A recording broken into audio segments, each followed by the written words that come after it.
Alors bonjour, je m'appelle Mortaza Beboudi, photojournaliste afghan et je suis ancien résident de la maison de journalistes et aujourd'hui j'ai fondé le média en ligne Getty News. Au début, j'ai demandé un compte blog sur Mediapart que j'écrivais gratuitement, puis après j'ai essayé de vendre mes articles en même temps mes photos que j'ai fait pendant plusieurs événements à Paris, pendant des conférences internationales. Par exemple, pendant la COP, que je suis parti plusieurs fois être correspondant pour les médias internationaux. Donc oui, j'ai pu faire, mais ce n'était pas facile parce que si on n'a pas de réseau après la maison des journalistes, donc on ne peut pas continuer notre métier ici en France. Déjà, pour les Français, c'est très difficile le métier de journalisme aujourd'hui parce que le marché est saturé.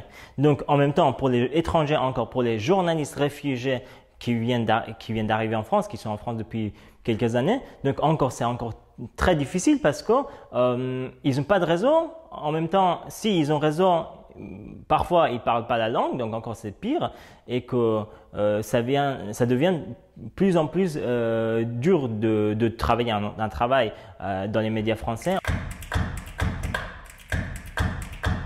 En novembre 2015, je suis allé à Strasbourg au Conseil de l'Europe pour assister à la conférence de le World Forum for Democracy, le Forum mondial de la démocratie. Mais en même temps, on parlait de la démocratie, mais aujourd'hui en France, j'ai réalisé qu'il y a de la démocratie, mais en même temps, il y a une démocratie contrôlée.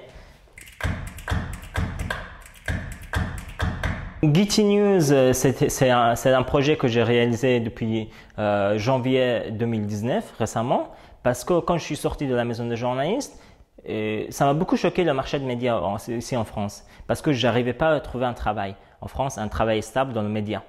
Donc j'ai décidé de fonder un média en même temps qui réunisse les journalistes français et les journalistes réfugiés qui travaillent ensemble en binôme pour porter un nouveau regard, un double regard sur l'actualité.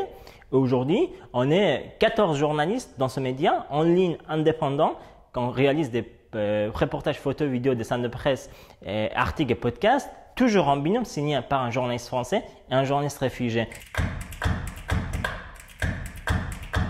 En Afghanistan, bien sûr, on ne peut pas manifester.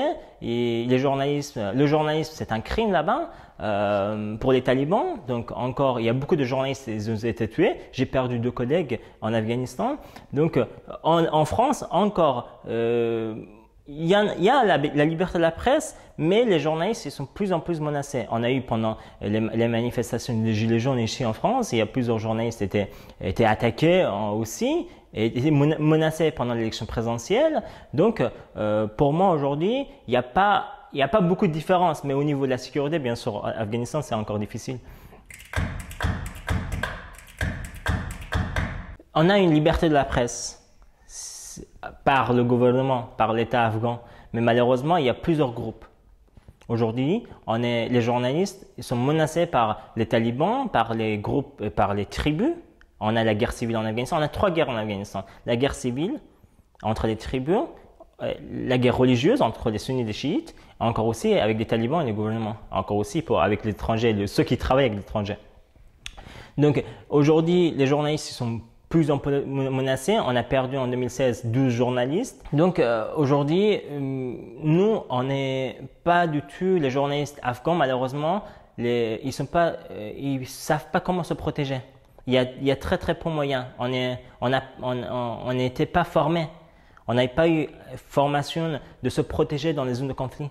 C'est vrai, il y a des bourses, il y a des formations à l'étranger, de partir en Inde ou ailleurs pour être formé, être journaliste de guerre. Mais en Afghanistan, nous, les journalistes citoyens, les journalistes, ils deviennent comme ça. Ils deviennent correspondants de guerre, reporters de guerre, tout simplement et exercer le métier sur place, sur le terrain. Donc, ils deviennent comme ça, sans formation. Bon, il y a 4 ans, je ne parlais pas même un mot de français. Encore, c'est grâce à la maison des journalistes. Dans cette salle qu'aujourd'hui on est, j'ai eu des cours de français avec des professeurs. On était 4, 5, des journalistes syriens, des journalistes soudanais, des journalistes pakistanais et afghans moi-même. Donc, on a appris le français ici dans cette salle, ici à la maison des journalistes.